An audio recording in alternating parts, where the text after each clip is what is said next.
The knock on the door didn't feel right. Sharp, commanding, the kind that drags you into something bigger than yourself. A confrontation that would reveal everything I'd been trying to protect. Little did she know, this wasn't just a battle for a piece of paper. It was a fight for my family, and I wasn't about to lose. It's the kind of knock that cuts through the quiet of the evening, sharp and insistent. I'm still adjusting to life after the last deployment, trying to find some peace. Maya is in the nursery, soothing our newborn, and I'm halfway through a cup of coffee when I hear it. The doorbell rings, and something about the urgency of it makes my chest tighten. I open the door slowly, expecting a neighbor or a delivery. Instead, I'm met with Cynthia Bellamy, the HOA president. She stands there with an air of authority, a manila envelope in her hand, her expression unreadable. "We need to talk about your son," she says, and immediately, I know this conversation is about more than just paperwork.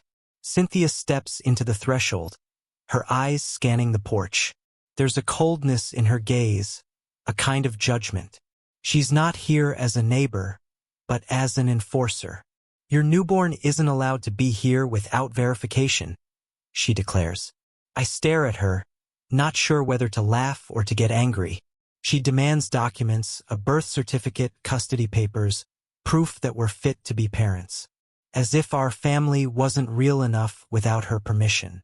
Maya, holding our son, steps to my side, her expression shifting between confusion and concern. The tension in the air is thick now, like the storm before the thunder. I'm done letting people push us around. The conversation turns from uncomfortable to absurd. Cynthia gestures to the porch swing, the one my SEAL brothers helped me build after I retired. It's not just a swing. It's a symbol of everything I fought for. But she eyes it with disdain. "Is this even safe?" she asks, sneering. I don't flinch. "This house, this swing, it's all mine. I built it after 19 years of service and 5 deployments." I reply, letting the weight of my words sink in. Maya holds our son closer, a protective instinct kicking in. I know what's coming next, but I'm not backing down. Cynthia might control this neighborhood, but she won't control me. Cynthia's demeanor shifts just slightly, her confidence wavering. For a brief second, I can see the doubt flicker in her eyes. She's not used to resistance, not from someone like me. "If you don't comply," she warns, her voice hard, "I'll have no choice but to report you to Child Services." The words hit harder than I expect, and I can feel Maya tense up beside me. She's already been through enough, and now this. The threat hangs in the air, but I can't allow her to win. "Do what you need to," I say, my voice calm, almost dismissive. "But you won't get away with this." The silence that follows is heavy, thick with the weight of what's at stake. Cynthia takes a step back, clutching the letter tightly, her gaze narrowing. She's frustrated, maybe even a little shaken. She doesn't say another word, but I can feel the hostility in the air.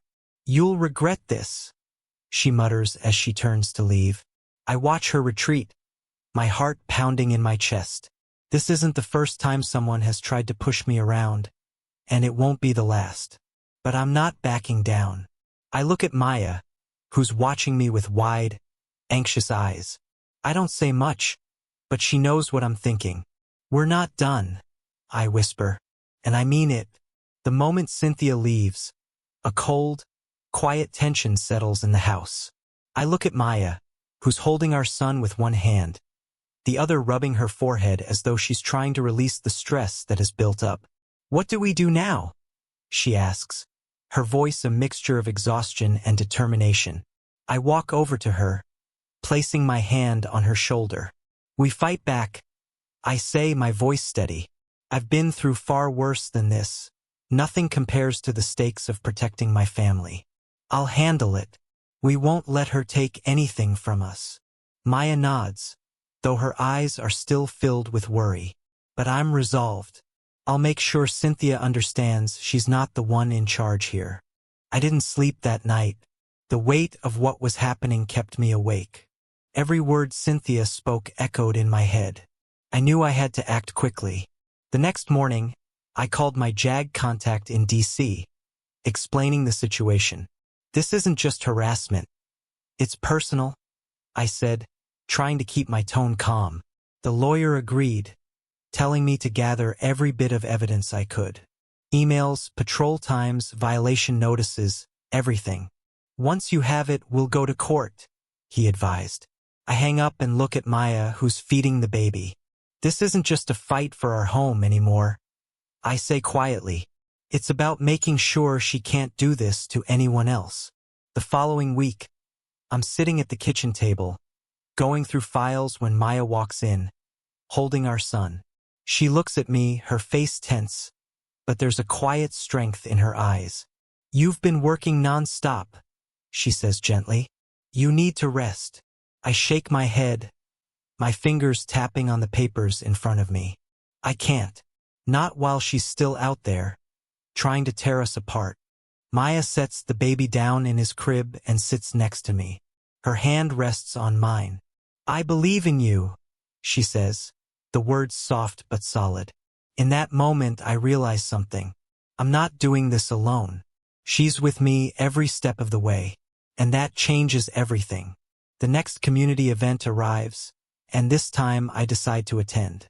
It's a unity gathering, a way for Cynthia to show off her power and control. As I step into the community garden, I notice the way people avoid my gaze, whispering when they think I'm not looking. They're afraid of the HOA. I can see it in their eyes. But I'm not afraid. I make my way over to a bench, taking in the scene, watching Cynthia move through the crowd. She's all smiles, playing the role of the benevolent leader. But behind the facade, I can see the cracks. She's worried. She knows I'm onto her, and I'm just getting started. Half an hour into the event, I spot Terrell. He's older, worn, but there's something about him that tells me he's seen through Cynthia's act. He walks over to me quietly, as if he's afraid someone will notice. "I know what she's been doing," he says, looking over his shoulder. "I've seen it for years. The fines, the threats, the manipulation." I nod, feeling a surge of relief. Finally, someone who understands. "You're not the first," I reply, the weight of his words settling in. "And I won't be the last. We're going to expose her." Terrell pulls out a small notebook, filled with details, dates, names, board minutes, violations. "She's been doing this for years," he says, handing it to me. "Take it. You'll need it." The notebook Terrell gave me is filled with evidence, a meticulous record of everything Cynthia has done.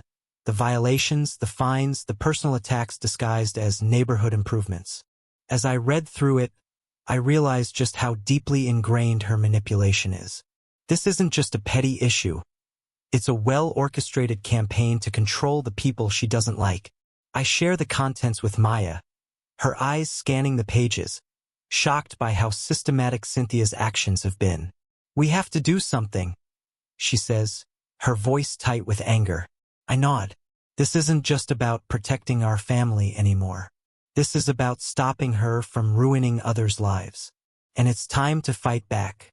The more I look into the evidence, the more I realize this is a battle I'm not going to win quietly.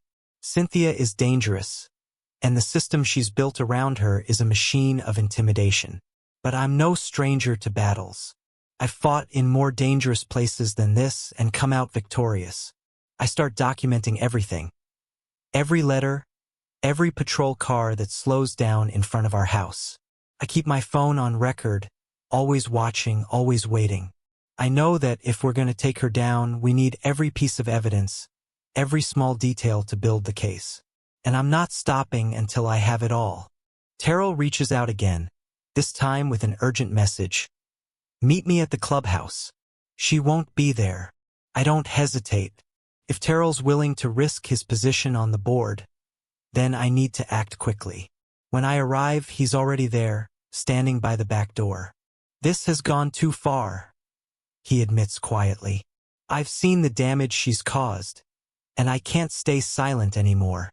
He hands me a flash drive, the weight of it telling me it holds something important. Everything you need is here, he says. But this is where it gets real. If you move forward, there's no going back. I nod, understanding the gravity of what I'm about to do. By the time I get home, the drive is plugged into my laptop, and the evidence is all there. Emails, recordings, altered board minutes, everything that proves Cynthia's manipulation. I send it off to my lawyer, to the housing authorities, and to the JAG contact who's been helping me. This isn't just a personal fight anymore. It's a legal one. As I hit send, I feel a rush of relief. This is the first step. But I'm not naive enough to think Cynthia is going to go down quietly. I know she'll fight back, and she'll do whatever it takes to protect her empire. But this is war now, and I'm ready for it. A few days later, Cynthia calls an emergency board meeting. The timing isn't coincidental. She knows I've sent the evidence, and she's preparing for a counterattack. I show up, determined and calm. Maya's at home with our son, her eyes filled with quiet support. When Cynthia starts speaking, her voice is as sharp as ever, accusing me of breaking the HOA's rules, demanding that I be punished. But I stand up steady as a rock. Everything you've said is a lie, I say, my voice cutting through the room. I pull out the documents, one by one, showing the proof of her manipulation, the false reports, and the targeted harassment. The room falls silent, and for the first time, Cynthia has no words left. The board members are frozen, staring at the evidence I've presented.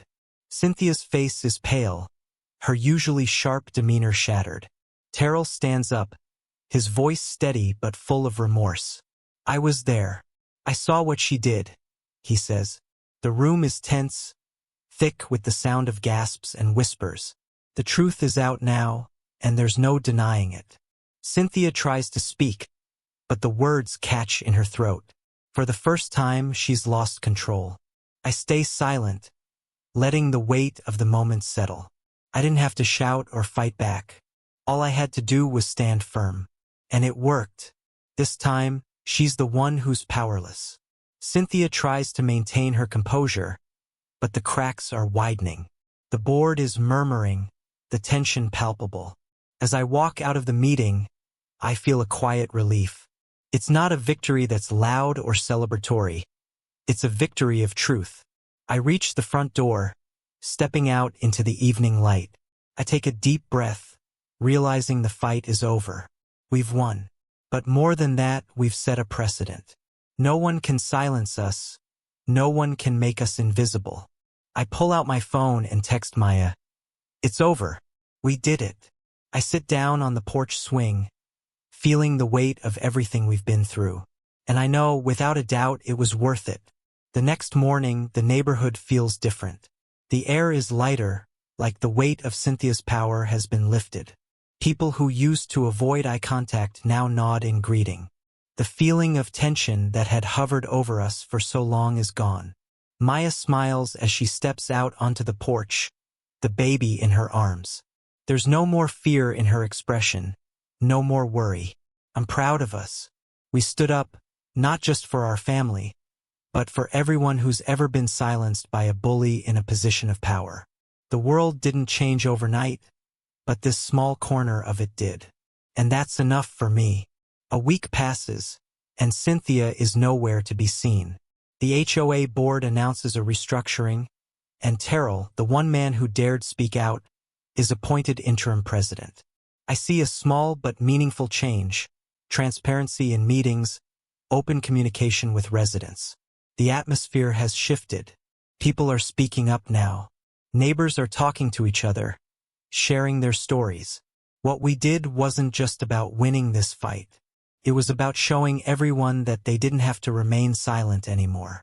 They had a voice, and I realized that the real victory wasn't just getting rid of Cynthia. It was about empowering others to stand up for themselves too. That night, I sit on the porch swing, our son asleep in my arms, as Maya watches over us. The sound of the swing creaking is familiar and soothing, a reminder that peace is hard-won but worth it. I think back to all the times I had to fight on foreign soil, but nothing compares to this moment. This was the hardest battle, and it was for everything I loved. I kissed my son's forehead, knowing I've protected him from more than just the neighborhood bullies. The fight might have been quiet, but it was the most important one I've fought. Maya looks at me, a soft smile on her lips. "We did it," she whispers. And for the first time, it feels like we truly did. We stood up for what was right. Now it's your turn. If you've ever faced an unfair fight, share your story in the comments. Don't forget to like, subscribe, and hit the bell icon for more powerful stories like this. Stay strong. You're not alone.